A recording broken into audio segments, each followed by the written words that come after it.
അമേരിക്കയും ഇസ്രായേലും ചേർന്ന് ഇറാനെ ആക്രമിച്ചപ്പോഴൊക്കെ തന്നെ ലോകം ഉറ്റുനോക്കിയത് ഇറാനൊപ്പം റഷ്യ ചേരുമെന്നുള്ളതാണ്. കാരണം റഷ്യയും ഇറാനും തമ്മിൽ പല കാലങ്ങളായിട്ടുള്ള ബന്ധങ്ങളുണ്ട്, ചൈനയുമായിട്ടും ബന്ധമുണ്ട്. പക്ഷേ ഈ ആക്രമണം ഉണ്ടായതിനു ശേഷം റഷ്യ ഇതിനകത്ത് വലുതായിട്ട് ഇടപെട്ടിട്ടില്ല. ഇപ്പോൾ രൂക്ഷമായിട്ട് വരുന്നു. അത് മിഡിൽ ഈസ്റ്റിലേക്ക് വ്യാപിച്ചതോടുകൂടി റഷ്യൻ പ്രസിഡന്റ് വ്ളാഡിമിർ പുടിൻ ഇപ്പോൾ ഖത്തർ ഭരണാധികാരിയുമായിട്ട് ഫോണിൽ സംഭാഷണം നടത്തിയിട്ടുണ്ട്. അതായത് ഈ യുദ്ധം കൂടുതൽ വ്യാപിക്കരുത് എന്ന തരത്തിലാവാം ചർച്ച പോകുന്നത്. ഇന്ത്യൻ പ്രധാനമന്ത്രി നരേന്ദ്രമോദി UAE ഭരണാധികാരിയുമായിട്ടും ടെലിഫോണിൽ ചർച്ച നടത്തി. അതായത് ഇന്ത്യക്കാർക്ക് അപകടമൊന്നും ഉണ്ടാകരുത്, അവരെ അവിടെ നിന്ന് സുരക്ഷിതമായി ഒഴിപ്പിക്കണം, കൂടുതൽ ആളുകൾക്ക് ജീവഹാനി ഉണ്ടാകരുതെന്നും പറയുന്നുണ്ട്. ചുരുക്കം പറഞ്ഞാൽ ഈ യുദ്ധത്തിലേക്ക് ലോകത്തെ വൻ ശക്തിയായ റഷ്യ പതുക്കെ കാലെടുത്ത് വെക്കുകയാണോ എന്നുള്ളൊരു സംശയമുണ്ട്. എങ്ങനെയാണ് സാർ അതിനെ വിലയിരുത്തുക? അതാണിപ്പോൾ നമ്മുടെ $1 ബില്യൺ ക്വസ്റ്റ്യൻ. അതായത് റഷ്യയും ചൈനയും ഇതിൽ പങ്കെടുക്കുമോ, ഏതെങ്കിലും പക്ഷം പിടിക്കുമോ എന്നുള്ളതാണ് നമ്മുടെ ഒരു ചോദ്യം. അപ്പോൾ രണ്ട് ചോദ്യത്തിനും ഒരു ഉത്തരം തന്നെയാണ് നോ, നോട്ട് അറ്റ് ഓൾ. അതായത് റഷ്യയും പങ്കെടുക്കാൻ പോകുന്നില്ല, ചൈനയും പങ്കെടുക്കാൻ പോകുന്നില്ല. അതാണ് സാഹചര്യം. അപ്പോൾ റഷ്യക്ക് ഇപ്പോൾ ഭയങ്കര ദേഷ്യമാണ് അമേരിക്ക പോയി അവിടെ ഇത്രയും കാര്യങ്ങളൊക്കെ ചെയ്യുന്നതിൽ. ഇങ്ങനെയൊക്കെ സംഭവിക്കുന്നത് റഷ്യ വിഷമിപ്പിക്കുന്നുണ്ട്, ദേഷ്യവും വരുന്നുണ്ട്. ദേഷ്യം ഉണ്ടെങ്കിലും കൂട്ടത്തിൽ റഷ്യയുടെ ആവശ്യവും റഷ്യയുടെ മോഹവും ഈ യുദ്ധം നടക്കണമെന്നാണ്. Russia is craving for that. ഈ യുദ്ധം ഇവിടെ എന്തെങ്കിലും നടന്നാലേ റഷ്യക്ക് പിടിച്ചു നിൽക്കാൻ പറ്റുള്ളൂ ഇപ്പോഴത്തെ അവസ്ഥയിൽ. കാരണം റഷ്യയുടെ അവസ്ഥ ഇപ്പോൾ അതാണ്. അപ്പോൾ ഇവിടെ ഒരു ഫ്ലെയർപ്പോ എസ്കലേഷനൊക്കെ ഉണ്ടായി കഴിയുമ്പോൾ അതുകൊണ്ട് ഏറ്റവും വലിയൊരു ബെനിഫിഷ്യറിയാണ് പുടിൻ. കാരണം എന്താണെന്ന് വെച്ച് കഴിഞ്ഞാൽ പുടിന് എണ്ണവില കൂടുമ്പോൾ പുടിന് സാമ്പത്തികമായിട്ട് നല്ല മെച്ചം ഇതുകൊണ്ട് കിട്ടും. ഇപ്പോഴത്തെ അവസ്ഥയിൽ സാമ്പത്തികം പുടിനെ സംബന്ധിച്ചിടത്തോളം വളരെ ഇമ്പോർട്ടൻ്റ് ആണ്. അതാണ് ഒരു കാര്യം. അപ്പോൾ ഇതെങ്ങനെയെങ്കിലും ഒന്ന് യുദ്ധം നടക്കണം എന്നുള്ളത് തന്നെയാണ് പുടിൻ്റെ ആവശ്യം. പിന്നെ നമ്മൾ നോക്കുമ്പോൾ പലതരം ട്രീറ്റികളുണ്ട്. ഈ ഇറാനുമായിട്ട് ചൈനയ്ക്കും റഷ്യയ്ക്കും ഒക്കെ പല ട്രീറ്റികൾ അവർ സൈൻ ചെയ്തിട്ടുണ്ട്.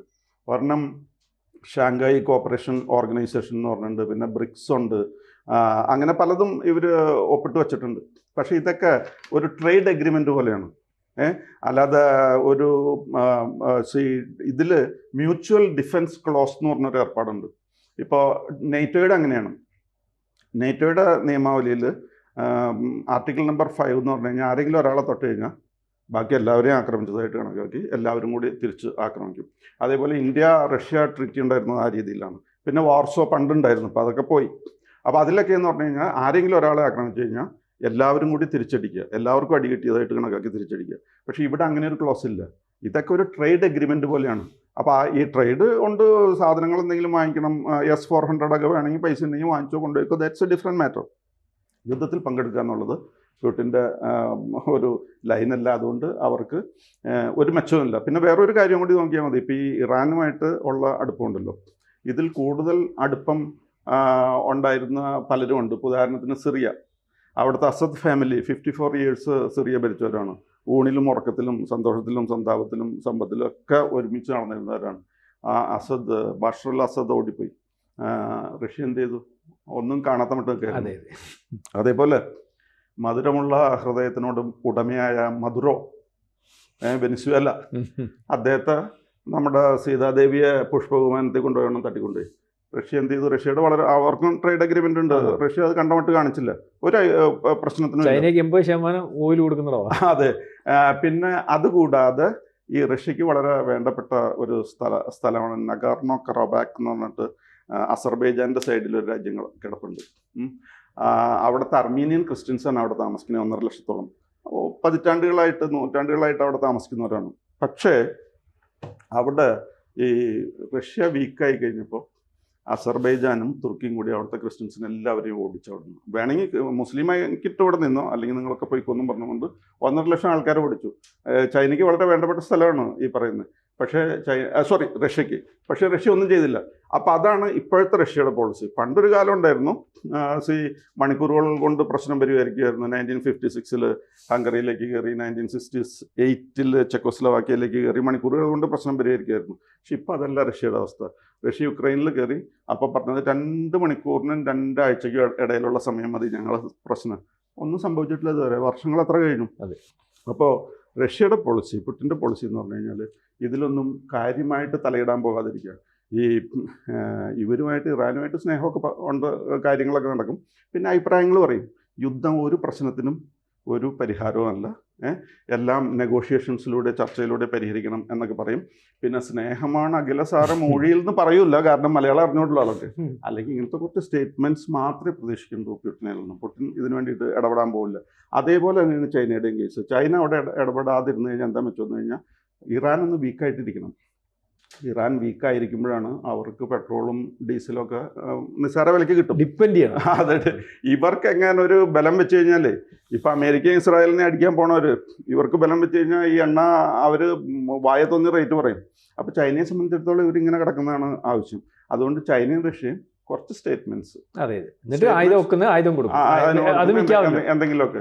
അല്ലാതെ വേറെ ഒരു സോളിഡായിട്ട് ഒരു കാര്യവും റഷ്യയിൽ നിന്നോ ചൈനയിൽ നിന്നോ പ്രതീക്ഷിക്കേണ്ട. കാരണം റഷ്യയുടെയൊക്കെ അവസ്ഥ ഇപ്പോൾ അങ്ങനെയാണ്. പിന്നെ വേറൊരു കാര്യം, ഈ പുടിനെ സംബന്ധിച്ചിടത്തോളം യുദ്ധം തുടങ്ങിയേ തീരുള്ളൂ. എന്നിട്ട് America should be exhausted. America exhausted ആയി കഴിയുമ്പോൾ പല മെച്ചങ്ങളുണ്ട്. ഉദാഹരണത്തിന് റഷ്യക്ക് ഈ യുക്രൈൻ്റെ താല്പര്യമുണ്ട്, ചൈനയ്ക്ക് തായ്വാൻ്റെ താല്പര്യമുണ്ട്. നോർത്ത് കൊറിയയ്ക്ക് ആണെങ്കിൽ ആ കൊറിയൻ പെനിൻസുല കിടന്ന് കളിക്കാം എങ്ങനെ അമേരിക്ക വീക്കായി കഴിഞ്ഞാൽ. കാര്യം നമ്മൾ അമേരിക്കയെ പറ്റി ഒരുപാട് കുറ്റം പറയും. അമേരിക്ക അല്പം വീക്കായി കഴിഞ്ഞാൽ ഏതെങ്കിലും ഒരു രാജ്യത്തിൻ്റെ സ്വാതന്ത്ര്യം പോകും. പറഞ്ഞു മനസ്സിലായി. പണ്ട് ഇറാനിലെ എംബസി പിടിച്ചു അമേരിക്കൻ ആൾക്കാരെ ഹോസ്റ്റേജസ് ആയിട്ട് വെച്ച് കഴിഞ്ഞപ്പോൾ ഉടനെ റഷ്യ അഫ്ഗാനിസ്ഥാനിലേക്ക് കയറി. അപ്പോൾ പലരും അടുത്ത സ്ഥലത്തേക്ക് കയറാൻ തയ്യാറായിട്ട് നിൽക്കുന്നവരാണ്. അമേരിക്കയുടെ എയർ പവറിനെ മാത്രം പേടിച്ചിട്ടാണ് ഇവരൊന്നും ചെയ്യാത്തത്. അതുകൊണ്ട് ഇപ്പോൾ ഈ പ്രശ്നങ്ങളൊക്കെ ഉണ്ടായി കഴിയുമ്പോൾ റഷ്യക്കൊന്ന് വിലസാൻ, ചൈനയ്ക്കൊന്ന് വിലസാൻ കിട്ടിയിരിക്കുന്ന സുവർണ അവസരമാണത്. അതുകൊണ്ട് റഷ്യ അവിടെ പോയിട്ട് കളിക്കാനൊന്നും നടക്കുകയൊന്നുമില്ല. കാര്യം ഇപ്പോൾ ചിലരൊക്കെ പറയും ചൈനയ്ക്ക് അമേരിക്കയുടെ കയ്യിലുള്ളതിൽ കൂടുതൽ എയർക്രാഫ്റ്റ് കാരിയേഴ്സൊക്കെ ഉണ്ടെന്ന് പറയും. എണ്ണത്തിലൊക്കെ വ്യത്യാസം ഉണ്ടാവും. പക്ഷേ അമേരിക്കയുടെ എയർക്രാഫ്റ്റ് കാരിയർ എന്ന് പറഞ്ഞാൽ USS എബ്രഹാം ലിങ്കൺ, അതിൽ ഫ്യൂവൽ നിറച്ച് കഴിഞ്ഞാൽ അത് 2 ആഴ്ചത്തേക്കോ 2 മാസത്തേക്കോ അല്ല, 25 വർഷത്തിന് ശേഷമേ പിന്നെ ഫ്യൂവൽ കൊടുക്കേണ്ടുള്ളൂ. അപ്പോൾ ആ ലെവലിലുള്ള ഏർപ്പാടാണത്. അല്ലാതെ വെറുതെ ഷിപ്പിൻ്റെ എണ്ണം നോക്കി കഴിഞ്ഞാൽ നമ്മുടെ ഫിഷിംഗ് ബോട്ടിൻ്റെ ഒക്കെ എണ്ണം എടുത്തു കഴിഞ്ഞാൽ അതുപോലെ അത് നോക്കിയിട്ട് കാര്യമില്ല. അമേരിക്കയുടെ ഈ USS Abraham Lincoln, USS Gerald ഫോർഡൊക്കെ ചെന്ന് കഴിയുമ്പോൾ അവിടുത്തെ സാഹചര്യങ്ങളൊക്കെ മാറും. അപ്പോൾ അവിടെയൊന്നും റഷ്യ, ചൈന അവർക്ക് താല്പര്യമില്ലല്ലോ ഇതിൽ. അല്ല, അമേരിക്ക ദുർബലമാകുന്നത് റഷ്യക്ക് എപ്പോഴും ഗുണകരമല്ല. മാത്രമല്ല ഈ റഷ്യയുടെ ഓയിൽ വ്യാപാരത്തിൽ ഏറ്റവും ഗുണകരം ഇറാൻ ഒന്ന് വീക്കായി നിൽക്കുന്നത് തന്നെയാണ്. കാരണം ഇറാന്റെ ഭാഗത്തുനിന്ന് എണ്ണ വ്യാപാരം വലുതായിട്ട് നടക്കുകയും ചെയ്താൽ റഷ്യക്ക് വിചാരിക്കുന്ന കച്ചവടം നടക്കില്ല.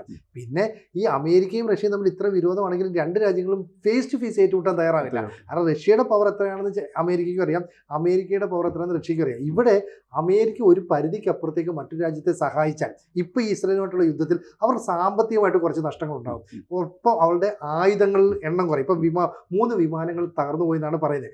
ഒരു വിമാനം തകർന്നാൽ 1000 കോടി രൂപയോളം നഷ്ടം. F-15 ഒക്കെ വന്നു കഴിഞ്ഞാൽ അങ്ങനെ നഷ്ടം വന്നു കഴിഞ്ഞാൽ അമേരിക്ക കുറച്ച് വീക്കാവും. അമേരിക്ക ദുർബലമായി നിൽക്കുന്നത് തന്നെയാണ് റഷ്യ തന്ത്രം. വ്ളാഡിമിർ പുടിൻ കണ്ടില്ലേ, പരസ്യമായിട്ട് ഒരു കാര്യങ്ങളും ഒന്നും പറയാറില്ല, പരസ്യമായി പ്രതികരിക്കാറില്ല. അദ്ദേഹം ആ ഒരു പ്രത്യേക ചട്ടക്കൂടിനുള്ളിൽ, ഒരു ഇരുമ്പ് മറയ്ക്കുള്ളിൽ അങ്ങനെ നിൽക്കുകയാണ്. അപ്പോൾ ഇവിടെ ഇപ്പോൾ ഇറാന് വേണ്ടിയിട്ട് ചില വാദഗതികളൊക്കെ ഉയർത്തുന്നുണ്ട് ചൈനയും റഷ്യയും.